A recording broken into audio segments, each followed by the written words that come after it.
Bueno, muchísimas gracias por venir. Me toca a mí presentar el seminario.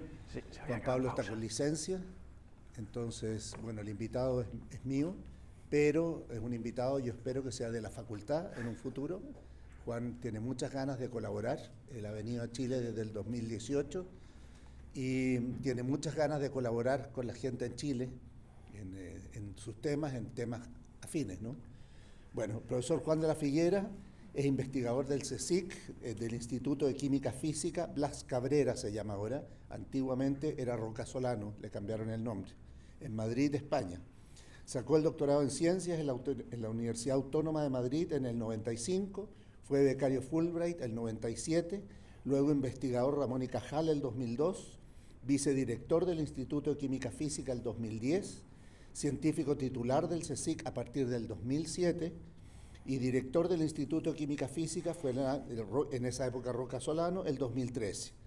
Tiene muchísimas colaboraciones internacionales, entre ellas, como dije, la ideal sería incrementar las colaboraciones en Chile, en su tema de superficie. Yo creo que los químicos tenemos mucho que ver, y los biólogos, bueno, como están las cosas tan interdisciplinarias, también se pueden hacer cosas bonitas en las tres disciplinas. El laboratorio donde trabaja Juan es el Laboratorio de Análisis de Superficies y Espectroscopía Mössbauer. Juan ha publicado más de 130 artículos científicos con un factor H de 32. Entonces los dejo para que Juan nos cuente en lo más didácticamente posible, porque es bastante heterogéneo el público, las cosas que él hace, que hace científicamente. Así que gracias. Juan, todo tuyo. Bueno, pues muchas gracias, Diego. La verdad es que sí, es un placer estar aquí de vuelta. Entonces les voy a contar un poquito de las cosas que hacemos. Voy a dar algunas pinceladas de algunas de las historias, pero lo que quiero sobre todo que se queden es con la historia que hay detrás, con las herramientas y con el leitmotiv, digamos, de esta investigación. Entonces, bueno, antes de cualquier cosa, efectivamente, aclarar un poco. Yo vengo del Instituto de Química Física Roca Solano, Blas Cabrera. Este instituto está en Madrid, cerca del centro de Madrid, en un sitio que antes no había nada, absolutamente nada alrededor, y ahora, por supuesto, está lleno de cosas. Este es el Instituto de Química Física, básicamente el instituto de investigación más antiguo de España. Esto se construye, el edificio se construye en los años 30, y como muchas cosas en España no se construye con dinero español, sino se construye con dinero, en este caso, de la Rockefeller Foundation, que decidió que valía la pena gastar algo de dinero en intentar alojar a unos pobres investigadores que parecía que daban bastante buen resultado, con la condición de que ese edificio se dedicase a perpetuidad a hacer investigación. Así que, si quieren saber por qué no somos un museo, es exclusivamente por eso. El edificio está bien diseñado, por cierto, está diseñado en los años 30 y funcionó muy bien. Se llamaba Instituto de Química Física Roca Solano hasta hace unos años.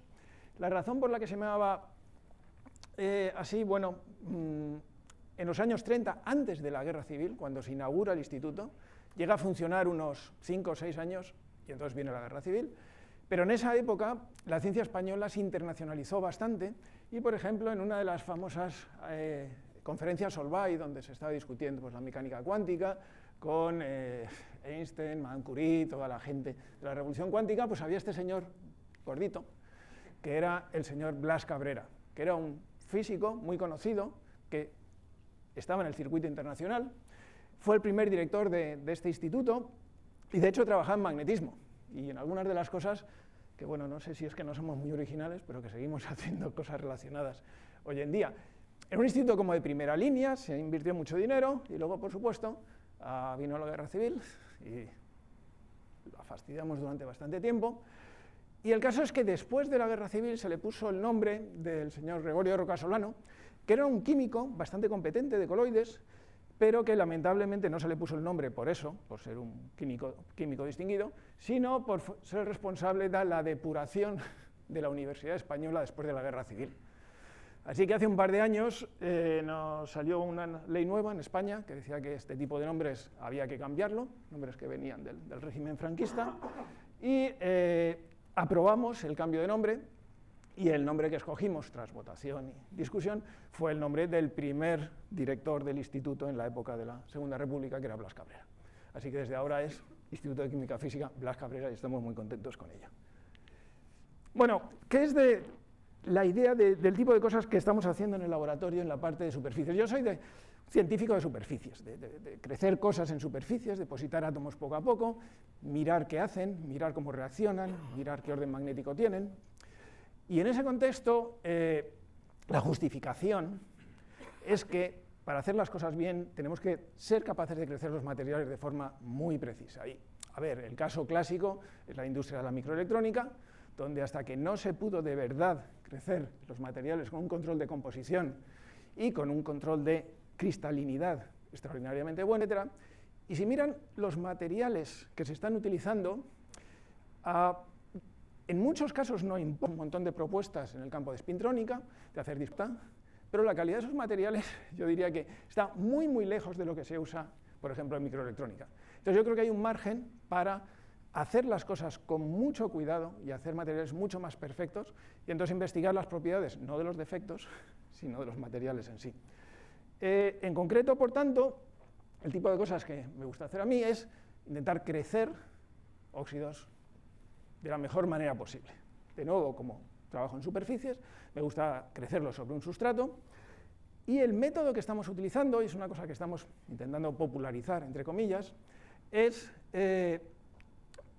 estas siglas, que significa básicamente que lo que queremos es depositar el metal que queramos oxidar en la superficie por técnicas de epitaxia molecular, por lo tanto técnicas en ultraalto vacío, donde tenemos una fuente de átomos metálicos, que básicamente es el material, una barrita que lo sublimamos con alta temperatura, ponemos nuestro sustrato enfrente, lo ponemos a alta temperatura muy alta, más de 500 grados, 800, 900, 1000, en una atmósfera de oxígeno, es en condiciones de ultraalto vacío, porque es epitaxia de haces moleculares, es deposición de physical vapor deposition. Con oxígeno, a ver, podemos llegar a ciertos estados de oxidación dependiendo del elemento, pero por ejemplo, si queremos llegar a un estado de oxidación 2+, para prácticamente todas las cosas, pues con una presión de 10 elevado a menos 5 milibar de oxígeno, que estamos por aquí, pues casi todos, si no calentamos mucho, podemos crecer ese tipo de óxidos. Así que muy bien, si no podríamos utilizar ozono o dióxido de nitrógeno, etc.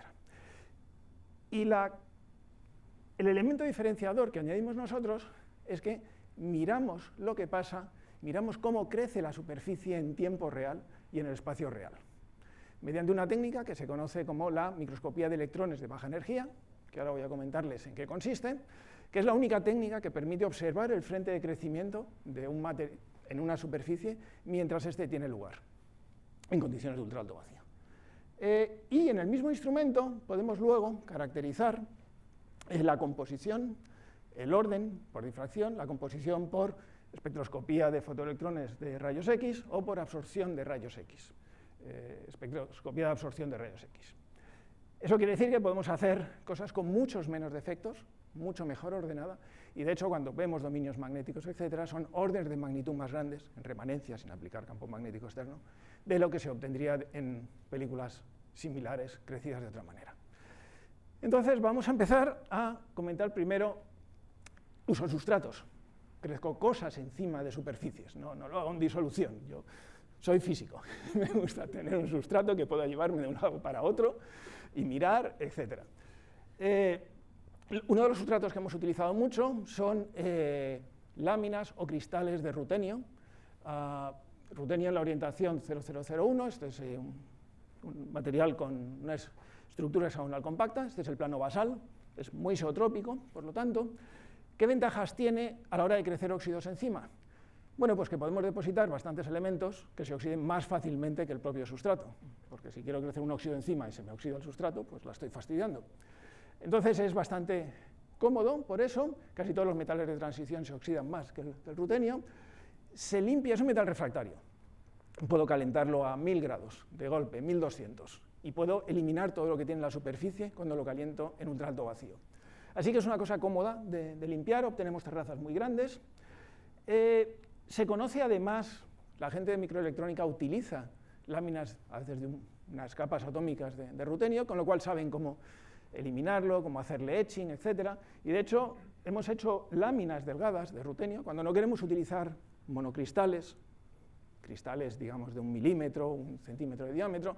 Eso está muy bien para hacer los experimentos, pero hay veces que nos gustaría hacerlo en un sustrato que pudiésemos tirar. Un monocristal de estos vale unos 1.500 euros típicamente.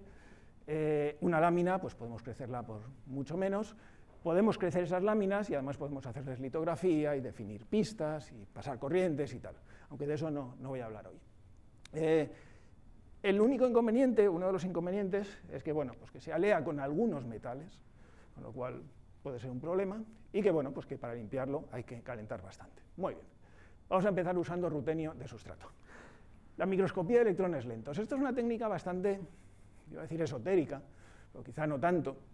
Es una técnica de microscopía electrónica, es muy parecida a la microscopía de transmisión electrónica, pero utiliza electrones reflejados, porque lo que queremos es ver la superficie, no el interior del material. Lo que tenemos es una fuente de electrones, una serie de lentes típicamente magnéticas en el microscopio que tenemos, un prisma que desvía esos electrones hacia la muestra, y durante todo el camino los electrones van a energías relativamente altas, unos 20 kiloelectronvoltios, 10 kiloelectronvoltios, porque es más cómodo, porque las lentes funcionan mejor en ese rango.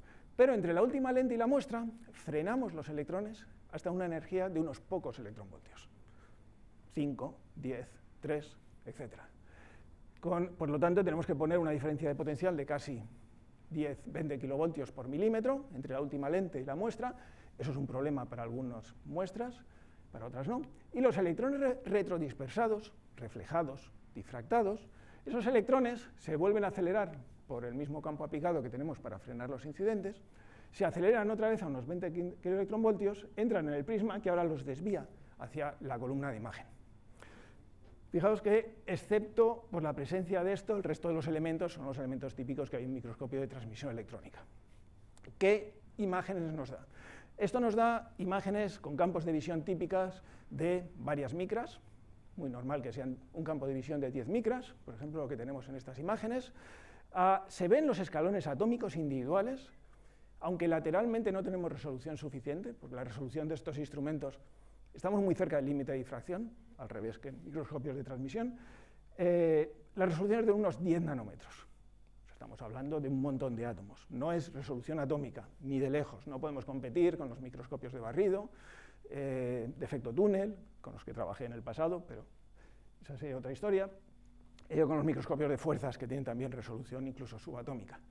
Pero permiten ver la superficie a escala de varias micras, y se ven los escalones por un efecto de contraste de fase, porque los electrones rebotan en una terraza y en la siguiente, interfieren constructiva y destructivamente en el borde del escalón, y nos permite ver estas líneas que nos indican dónde están los escalones.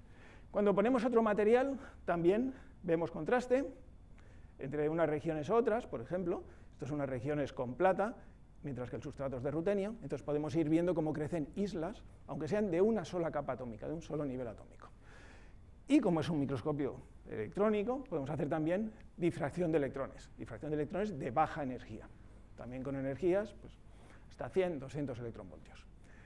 Y la difracción además la podemos hacer en regiones pequeñas de la superficie. Podemos poner una apertura, iluminar solo una terraza de la superficie y hacer difracción solo en esa terraza. Estos microscopios son de full field, o sea, no es un microscopio de barrido, obtenemos una imagen con todos los electrones que salen de la muestra. Lo que tenemos es una serie de lentes en la columna de imagen que amplían la imagen. Al final tenemos un amplificador de electrones, un Chaneltron, una pantalla de fósforo y una cámara afuera. Así que podemos hacer imágenes del orden de 10 micras, incluso a velocidad de vídeo, si queremos. No es de barrido, por lo tanto es muy rápido. Tenemos uno. ¿Cuántos microscopios hay de estos? ¿Cuánto cuesta un microscopio de estos? Pues del orden del millón, 3/4 de euros o algo así. Suena mucho, pero es básicamente lo mismo que cuesta cualquier equipo de vacío, un microscopio de efecto túnel, un espectrómetro de XPS, están todos en el mismo orden. Así que, sí, no son baratos, pero no son tan comunes.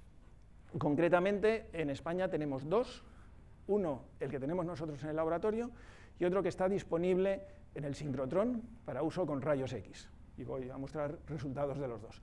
Así que estamos muy, muy contentos de tener el único que hay en España fuera de la instalación de sincrotrón. Creo que en Latinoamérica no hay ninguno, porque además creo que en Campiñas no hay ninguno, en el sincrotrón tampoco. Pero bueno, este es de segunda mano, por cierto. Aquí, entre nosotros, esto se lo compramos a los franceses, que se estaban comprando el nuevo, y nos vendieron el suyo de segunda mano. Así que gracias a eso lo tenemos, pero estoy muy, muy contento de que lo tengamos. Les voy a mostrar algunos ejemplos de lo que hacemos con esto, entonces. Tenemos nuestro sustrato limpio, se ven aquí, las terrazas de la superficie, estos son unas 10 micras de lado a lado, escalones monoatómicos, y entonces ahora, mientras miramos, exponemos a oxígeno, una presión de 10 elevado a menos 6 milibar, 10 elevado a menos 6 torr de oxígeno. El oxígeno se rompe en la superficie, porque el rutenio es activo catalíticamente, rompe las moléculas y entonces tenemos una capa de oxígeno absorbida, quimisorbida, sobre la superficie. Y ahora empezamos a depositar nuestros átomos de lo que queramos, en este caso concreto, de hierro. Y cuando vemos eso, empiezan a formarse islas sobre la superficie, y bueno, como siempre es más divertido ver las cosas en forma de película, esta es una película acelerada, porque lo tenemos que depositar el hierro relativamente lento para que se vaya oxidando, se forman estas islas, se completa la primera capa, y ya empiezan a aparecer islas de segunda capa, y luego empiezan a aparecer estas islas tridimensionales, mucho más grandes. Si no nos gusta lo que hemos crecido, calentamos hasta 1200 grados, eliminamos todo lo que hay y volvemos a empezar. Podemos cambiar las condiciones de crecimiento muy rápidamente. Este experimento son unos 10 minutos, no, media hora de crecimiento. Limitado sobre todo porque queremos oxidar bien el hierro que estamos depositando. Películas metálicas las podemos crecer en 2 o 3 minutos. Entonces, permite explorar el espacio de fases del crecimiento, temperatura del sustrato, ritmo de deposición, etcétera, muy rápido, comparado con cualquier otra técnica. Y una vez que hemos crecido esa película, sabemos que hemos crecido unas islas de algo, encima de otra cosa que está cubriendo la superficie, de otra cosa, pero no sabemos qué es. Ahora lo que podemos hacer es utilizar lo que es un microscopio de electrones fotoemitidos, que puede ser exactamente el mismo instrumento, pero lo tenemos en un sincrotrón, con lo cual apagamos toda la parte de iluminación de nuestros electrones y lo que utilizamos son los rayos X que vienen del sincrotrón. Esos rayos X arrancan electrones de nuestra superficie por efecto fotoeléctrico y podemos hacer varios tipos de espectroscopía combinadas con imágenes de todos los electrones que salen de la superficie. Por ejemplo, una cosa que podemos hacer es detectar todos los electrones secundarios que salgan de la muestra cuando variamos la energía de los fotones con los que iluminamos. Cuando pasemos por la energía correspondiente a un borde de absorción de un tipo de átomo, la muestra absorberá los rayos X, entre otras cosas despide electrones. Esos electrones que despide son una medida de cuánta absorción de rayos X estamos teniendo y lo podemos hacer resuelto espacialmente, de nuevo con una resolución de poquito peor, 20 a 40 nanómetros. Eso nos permite hacer imágenes de absorción de rayos X. Por ejemplo, estos son triángulos de un átomo de alto de cobalto. Lo que estamos es justo a la energía en la que hay un borde de absorción del cobalto, de hecho el 2P, o sea, estamos arrancando de los niveles profundos del 2P del cobalto a la banda a los estados desocupados, y lo que vemos es que hay más cobalto en las islas que fuera de las islas. Podemos hacer dicroísmo circular de rayos X. Podemos iluminar con luz circular, con rayos X circularmente polarizados, sacar una imagen, circularmente polarizados a derechas, una imagen, polarizados a izquierdas, otra imagen, y restarlas. Y lo que obtenemos es algo proporcional a la dirección de la emanación en la dirección de incidencia de los rayos X. Podemos hacer también espectroscopía XPS, mantenemos la energía de fotón fija y vamos cambiando la energía de un analizador para detectar a qué energía salen los electrones de la muestra. Entonces podemos ver que estamos arrancando de los niveles 1S del oxígeno, de los 2P del hierro, etc. Y lo podemos hacer en una parte concreta de la superficie. Así que podemos hacer XPS y absorción de rayos X resuelto espacialmente. Y bueno, podríamos hacer también mapeado de bandas, pero de eso no voy a hablar. Por ejemplo, ¿cómo sabemos qué es lo que crecimos en los experimentos anteriores de depositar hierro sobre la superficie con oxígeno? Habían salido triángulos, por cierto, equiláteros. Vamos a ver que luego pueden salir triángulos no equiláteros. Estos triángulos equiláteros Podemos hacer difracción mediante el microscopio solo dentro de la isla y vemos un patrón de difracción que, aparte de los spots del sustrato, tiene unos spots adicionales por aquí. Podemos hacer difracción fuera de la isla y tenemos un patrón de difracción distinto. Bueno, eso lo podemos explicar porque la estructura que tenemos aquí, en realidad lo que creemos que corresponde es a la estructura de la espinela de hierro, magnetita. Podría ser maghemita también, que tiene la misma estructura, solo estamos viendo difracción aquí, porque tiene un parámetro de red que es 2 veces el que corresponde al sustrato, con lo cual nos aparecen spots de difracción a mitad de distancia. Muy bien. Mientras que fuera, pues no encontramos esos parámetros de red y únicamente tenemos spots adicionales debido a una red de coincidencia con la red del sustrato. Así que con eso podemos saber que lo que hay fuera debería ser algo tipo monóxido de hierro, o como llaméis los químicos, bustita, al óxido de hierro 2, y lo que hay en la isla pues podría ser magnetita, maghemita, espinela de hierro.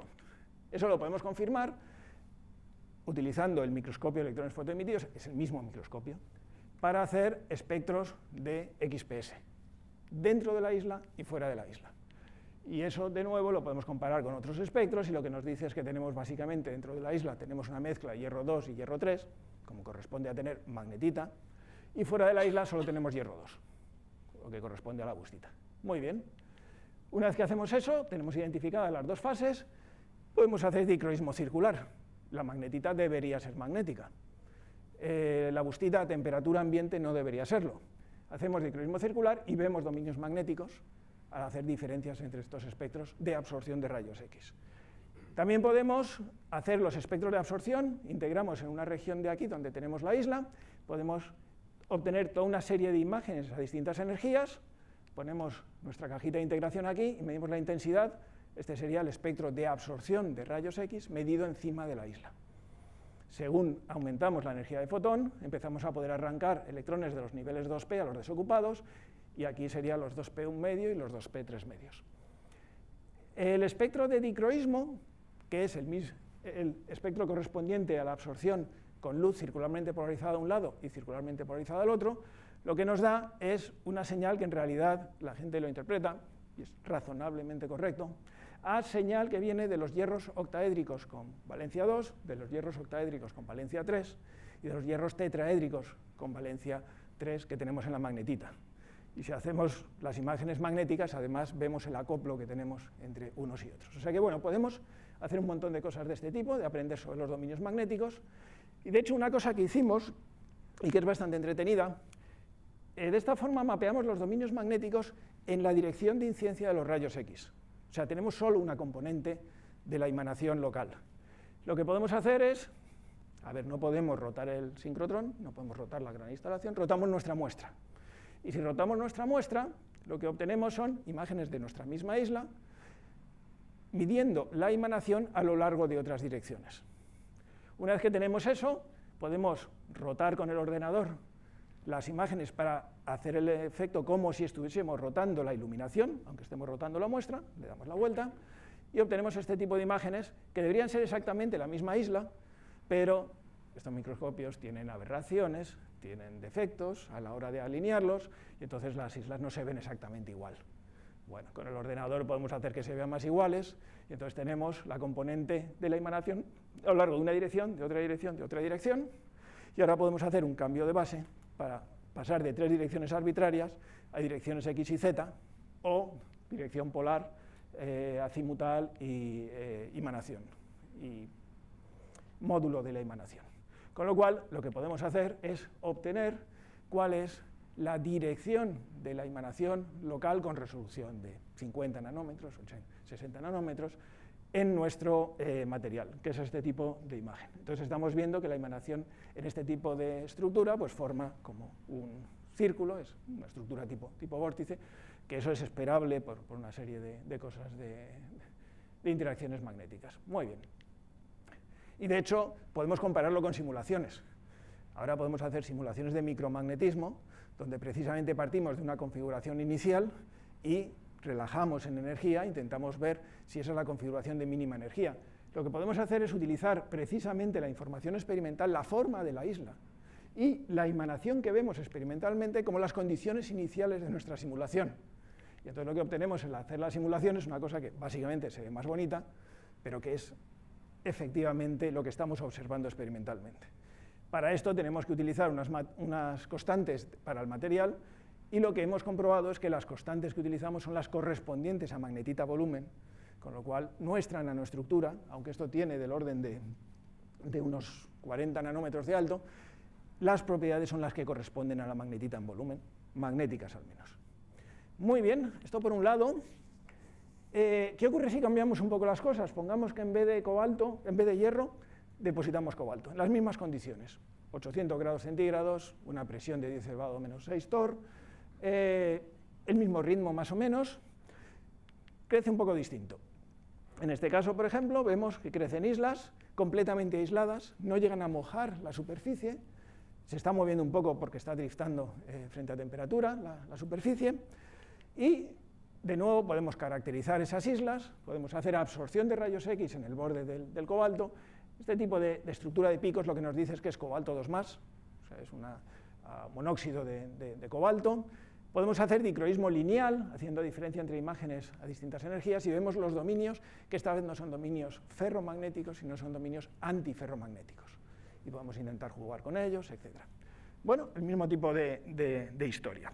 Eso lo hemos hecho con unos cuantos materiales.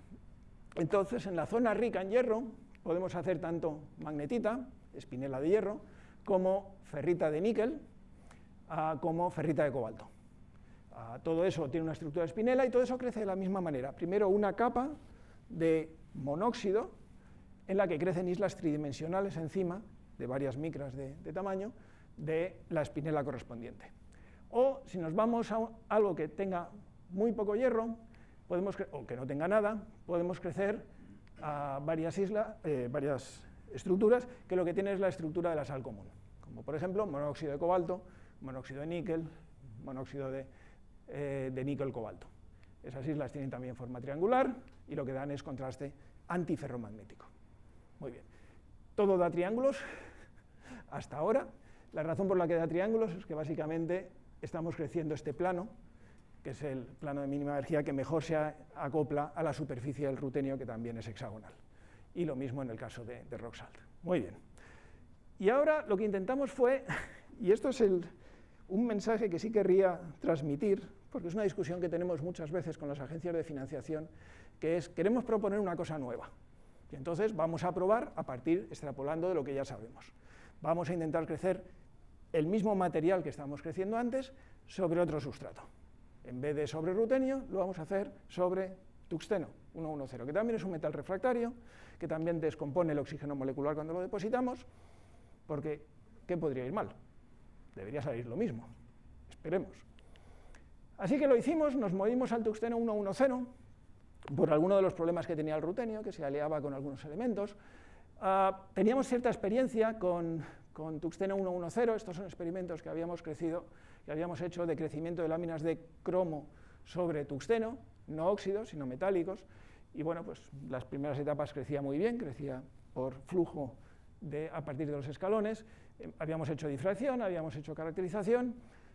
La superficie de tuxteno 110, esta superficie, no es completamente hexagonal, es como una hexagonal un poquito deformada, así que también es refractario, también se limpia en ultraalto vacío calentando a alta temperatura, ¿por qué no? Bueno, hacemos lo mismo, depositamos hierro en las mismas condiciones, la superficie limpia, primero ponemos oxígeno, empezamos a poner el hierro encima, mismo ritmo, etc. ¿Qué ocurre? En principio algo bastante parecido. Primero empiezan a crecer islas más o menos pequeñas, cubren toda la superficie, otro nivel que parece cubrirse también, y luego empiezan a aparecer islas muy altas, no son triangulares, bueno, vale, pues no, las cosas no tienen por qué ser siempre triangulares, pero, de nuevo, una fase que cubre toda la superficie y luego como islas tridimensionales que aparecen por diversos sitios. Y luego pues probamos también, en vez de hacer lo mismo, pues lo hicimos con manganeso, por una razón, estábamos intentando crecer otra cosa en realidad, pero probamos lo mismo y pasó lo mismo. Primero se crece algo que cubre toda la superficie y luego aparecen estos hilos. Muy bien, pues igual que hicimos en el caso de la magnetita, intentamos mirarlas más en detalle con microscopía. Una gracia que tienen estos objetos, que son como nanohilos, bueno, nanohilos, queríamos ver cómo eran exactamente.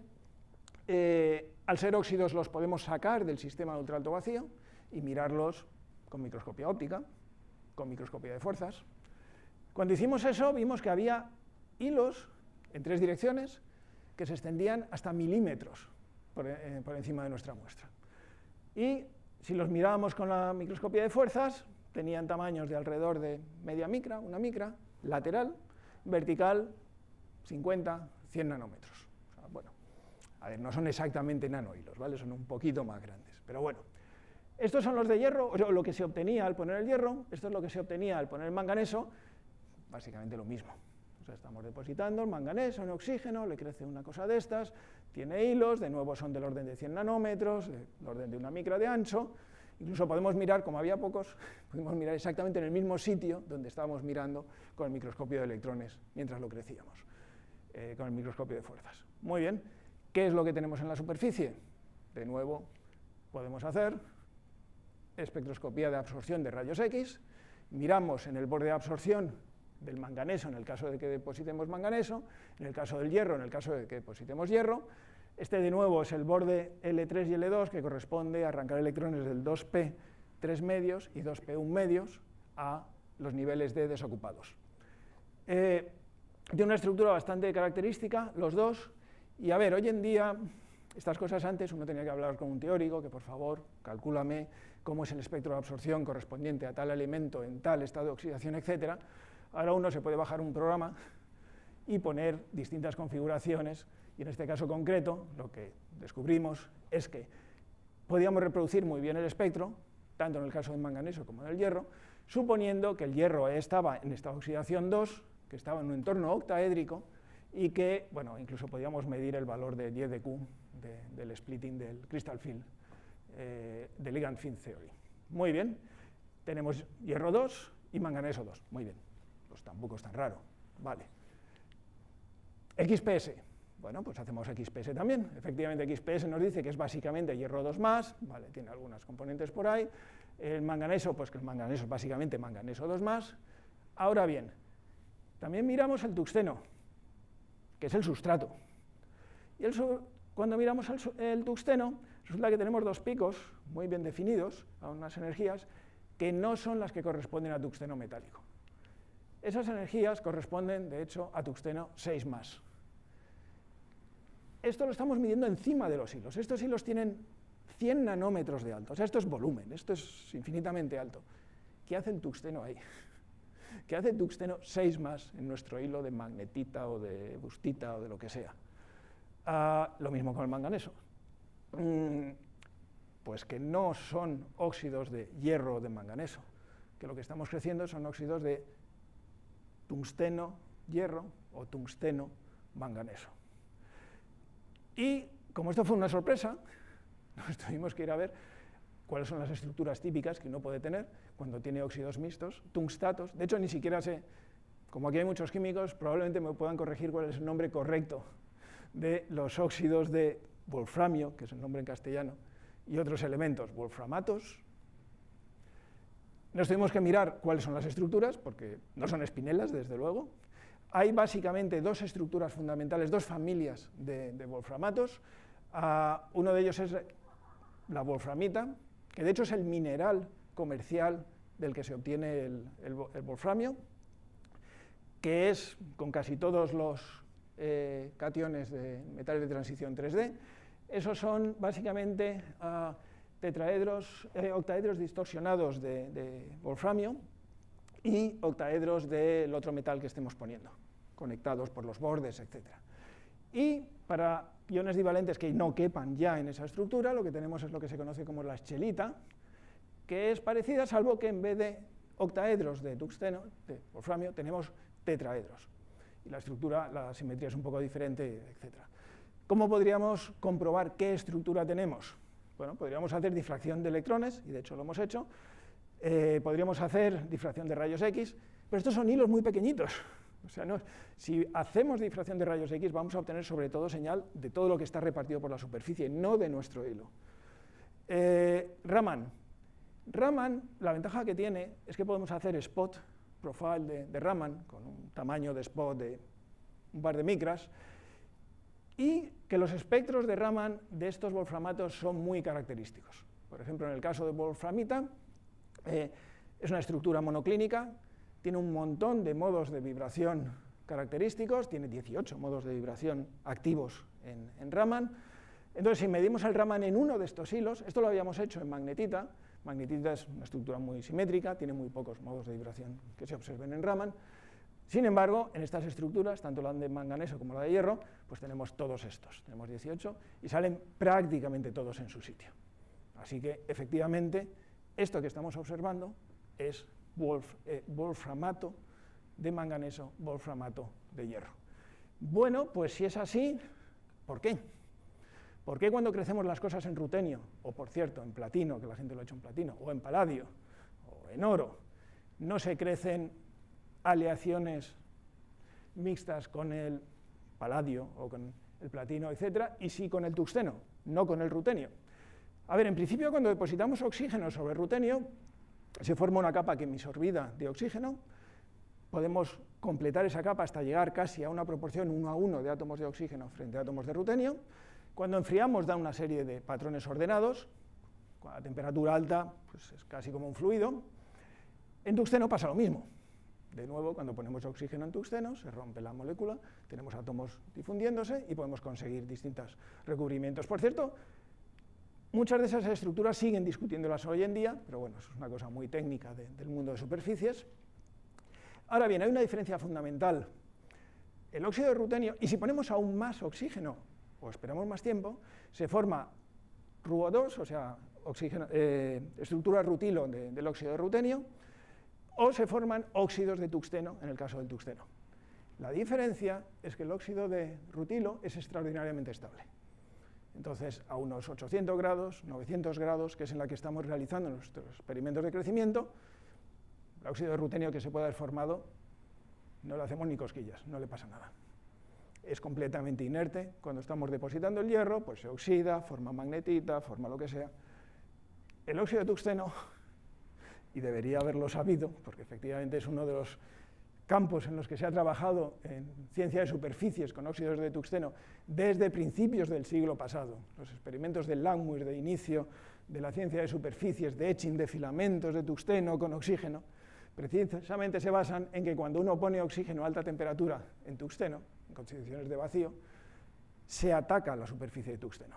Se forman óxidos volátiles de tungsteno que cuando uno mira, y estos son experimentos de los años 70 del siglo pasado, esos óxidos se pueden detectar con espectrometría de masas, son a temperaturas algo más altas que las que estamos utilizando, pero nuestra hipótesis ahora es que incluso por debajo de esa temperatura tenemos unidades móviles de wolframio y oxígeno que se están moviendo muy rápidamente por la superficie a la temperatura a la que estamos.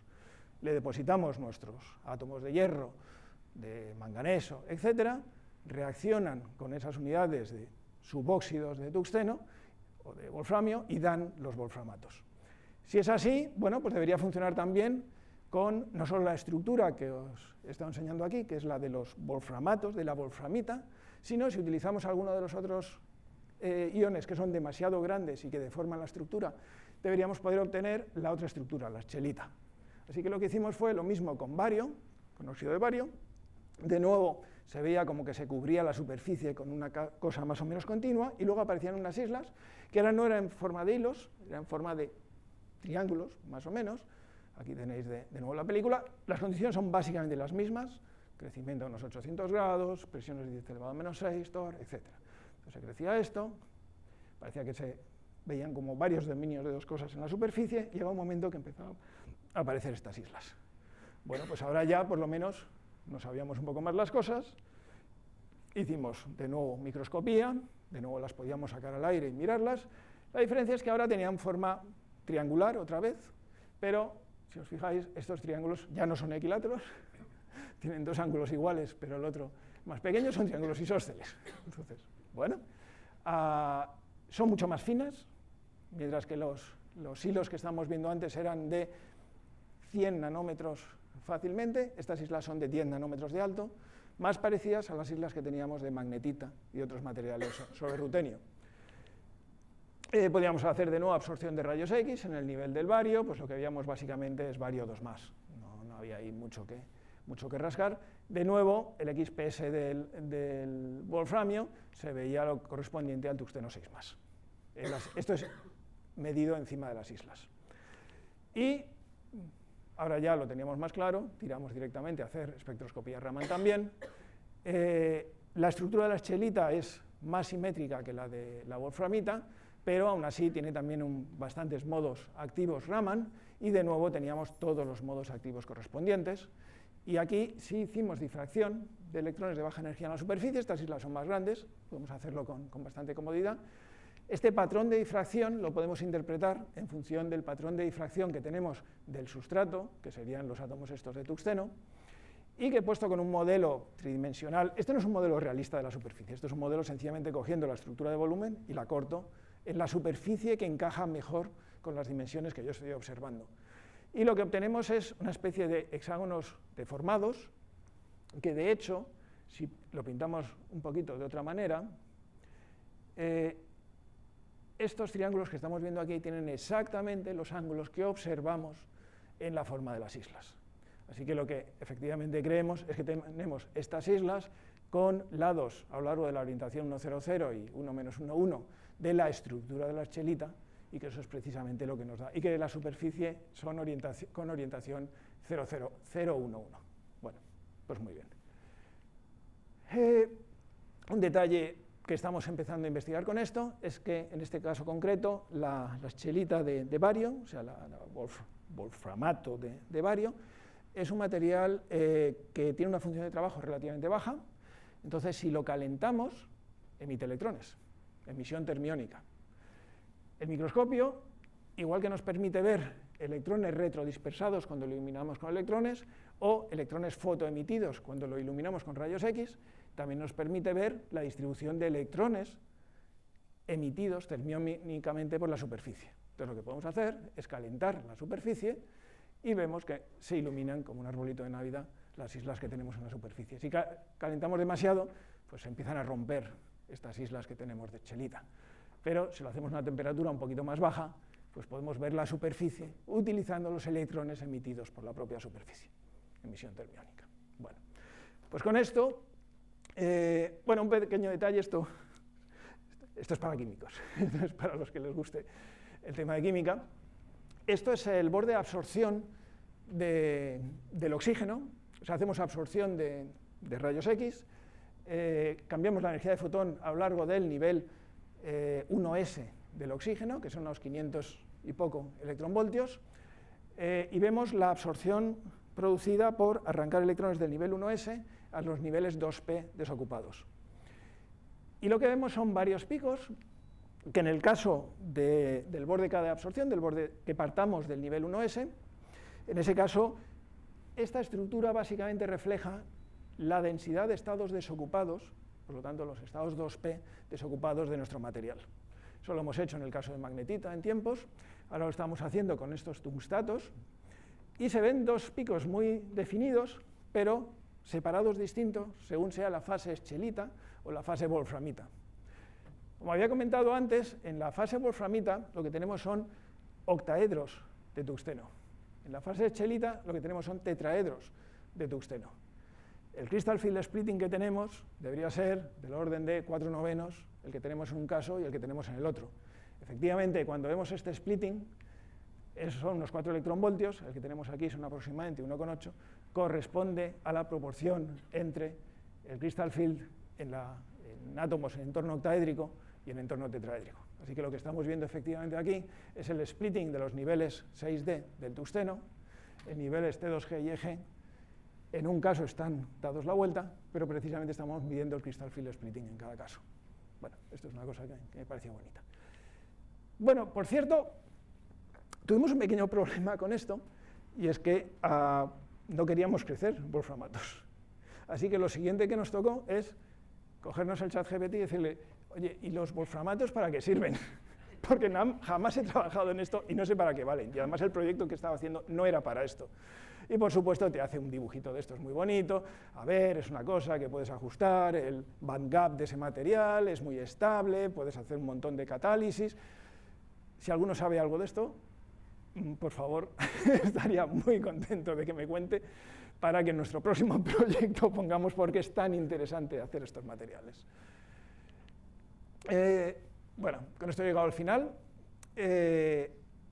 Nuestra propuesta es que podemos crecer óxidos de una forma muy perfecta, utilizando epitaxia de haces moleculares asistida con oxígeno, mientras observamos la superficie, mientras vemos qué le pasa. Y que además eso nos permite caracterizar lo que está saliendo y bueno, pues podemos hacer otro tipo de experimentos, podríamos hacer experimentos de catálisis en el futuro. Y hemos estado haciendo bastantes sobre rutenio en el pasado, nos ha dado bastante juego hacer propiedades magnéticas, la transición metal aislante, no les he contado nada aquí, de la magnetita, se puede observar cómo cambian los dominios magnéticos en esa transición metal aislante. Hemos podido crecer distintos tipos de espinelas, ferrita de cobalto, ferrita de níquel, etc. Otras islas que son antiferromagnéticas, monóxido de cobalto, monóxido de níquel. Y ahora cuando nos hemos pasado al tuxteno, bueno, pues hemos encontrado que, bueno, que crecen cosas muy bonitas, que crecen muy perfectas, pero que desde luego no son el material que estamos depositando, sino el material que estamos depositando reaccionando con el sustrato. Nos esperamos, tenemos previsto intentar hacer los experimentos, pues si no es este mes, el mes que viene, con molibdeno, porque no suponemos que va a pasar exactamente lo mismo, que se van a formar óxidos volátiles de molibdeno que reaccionan con lo que estemos depositando, y ahora estamos pues un poco pensando qué es lo que vamos a hacer con ellos.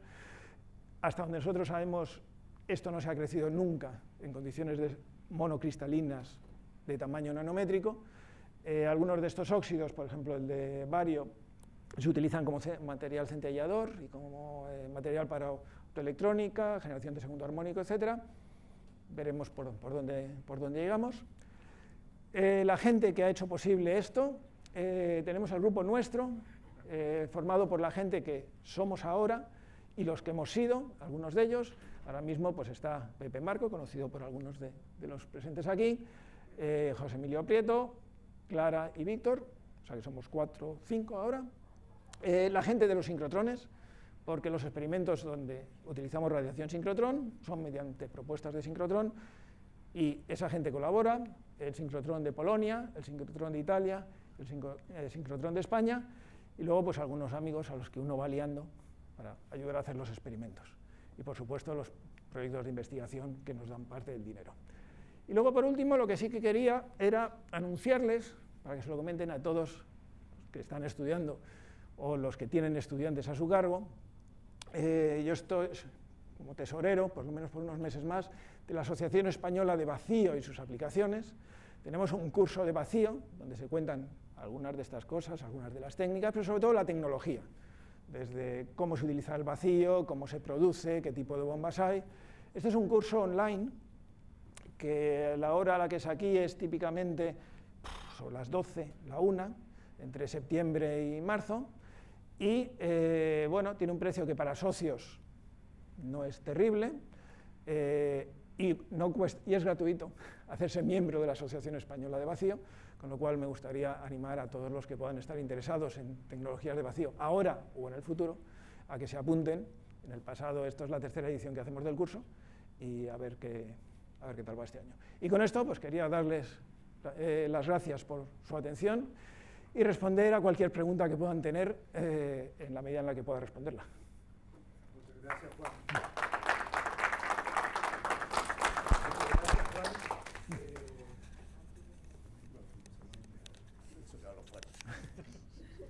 Bueno, gracias Juan, gracias a todos. No sé si alguien tiene alguna pregunta, algún comentario. Como les digo, Juan está muy interesado en abrir colaboraciones con Chile, así que es nuestra oportunidad hablar en español con España, que es un país que tenemos bastantes nexos.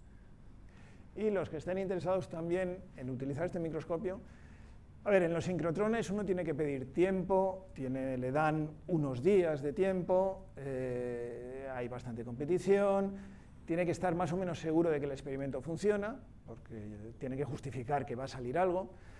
En nuestro microscopio tenemos mucho más margen. O sea, nuestro microscopio es el terreno para hacer las pruebas que pueden llevar más adelante, si no, a pedir tiempo en los sincrotrones.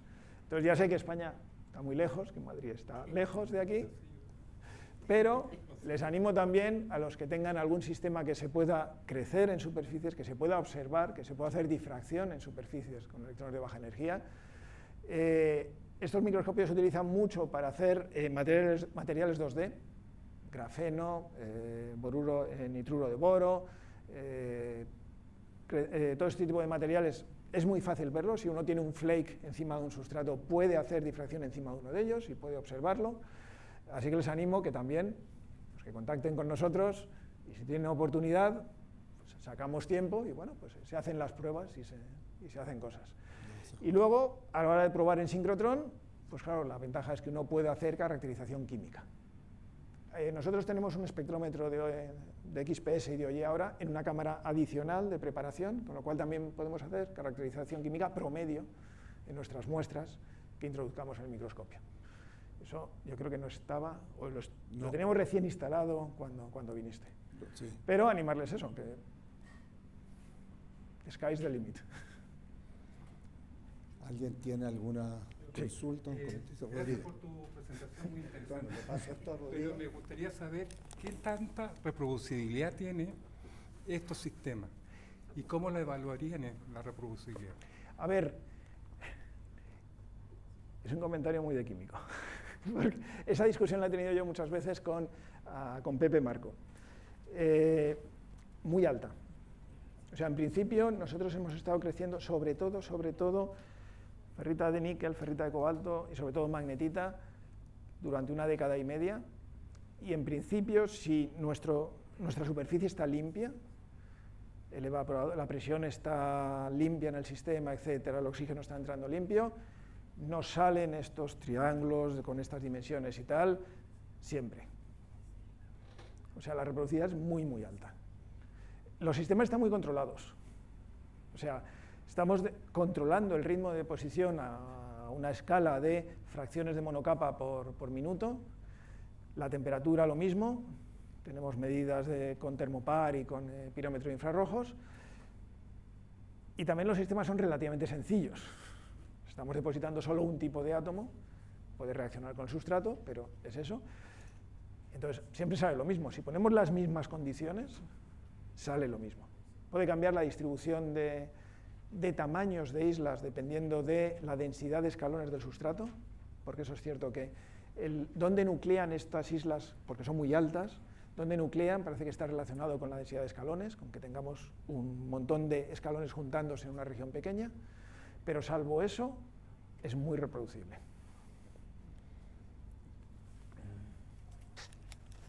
¿Alguna otra pregunta?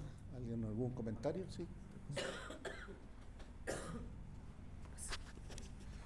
Profesor, lo felicito por le agradezco la presentación, muy interesante la temática, pero quería hacerle una consulta con respecto, usted mostró en este sentido un camino de crecimiento de estructuras con los distintos wolframatos, óxido de fierro, etcétera, pero quería preguntar sobre el camino inverso. No sé si es posible detectar esto por la técnica microscópica que ustedes trabajan, digámoslo, de empezar a excavar una superficie, por ejemplo, y de ir creando, por ejemplo, distintos caminos de morfología o tamaño de estructura. ¿Eso es posible detectar con la técnica que ustedes trabajan o no? Sí. A ver, si estamos utilizando electrones para iluminar, estamos más limitados, por ejemplo, para utilizar muestras ex situ, muestras que hayamos crecido fuera del sistema y que las hayamos mirado, básicamente porque estamos utilizando electrones de muy baja energía, somos muy sensibles a las últimas capas, es el mismo problema que el XPS. O sea, el XPS es una técnica de caracterización química, pero básicamente lo que ve es último nanómetro de superficie. Si eso no es representativo, tenemos un problema. En el caso del microscopio tenemos el problema adicional de que para poder ver la superficie necesitamos que esté ordenada, muy ordenada a nivel atómico, para que la intensidad de electrones retrodispersados sea muy alta. Entonces, si está desordenado, no vamos a ver casi nada. Podemos bajar la energía, ver cambios de función de trabajo, pero no vamos a poder hacer difracción ni ver con alta resolución la superficie. pero en microscopía de fotoemisión, ahora ya no nos olvidamos de iluminar con electrones, iluminamos con rayos X y vemos los fotoelectrones que arrancamos, es muy habitual utilizarlo para ver muestras ex situ. Y eso no hay ningún problema. O sea, es caracterización química, tiene las limitaciones que puede tener el XPS, la muestra tiene que ser razonablemente conductora, pero uno puede traer una muestra del aire, incluso muestras en las que uno ha realizado litografía, etcétera, y se pueden ver. Eso se puede.